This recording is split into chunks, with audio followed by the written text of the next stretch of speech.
दोनों घरों में खुशी की शहनाई बजनी चाहिए। जब तक तुम शादी होकर घर नहीं आ जाती, सजीला के साथ तुम मरियम के घर जा सकते हो। मैं तो टेंशन में ही रहूंगा कि कहीं तुम मुझसे दूर ना हो जाओ। अब इस घर में शादी के शादियाने गूंजेंगे।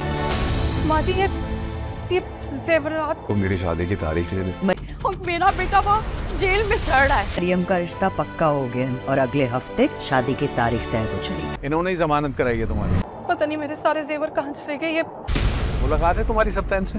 तरके वफा की आने वाली एपिसोड में हम लोग देखेंगे कि सप्तान को आसिफ की हरकत के बारे में पता लगने के बाद जब सप्तान पर कोई भी असर नहीं होगा और उल्टा सप्तान अपनी आपा से कहेगा कि वो चाहता है कि उसकी और मरियम की शादी जल्द से जल्द हो जाए। सप्तान की बहन ये सुनने के बाद हैरान हो जाएगी, क्योंकि सप्तान की बहनें तो चाहती थी कि सप्तान को जब ये खबर पता चलेगी सप्तान अपना और मरियम का रिश्ता ख़त्म कर देगा।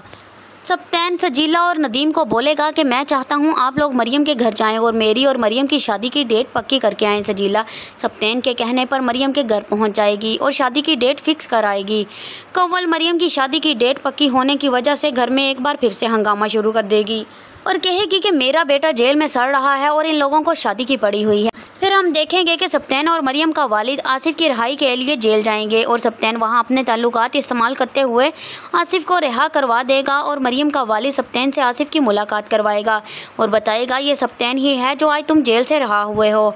आसिफ जैसे ही घर पहुंचेगा, कंवल आसिफ को मिठाई खिलाते हुए बताएगी मरियम की 1 हफ्ते बाद शादी है।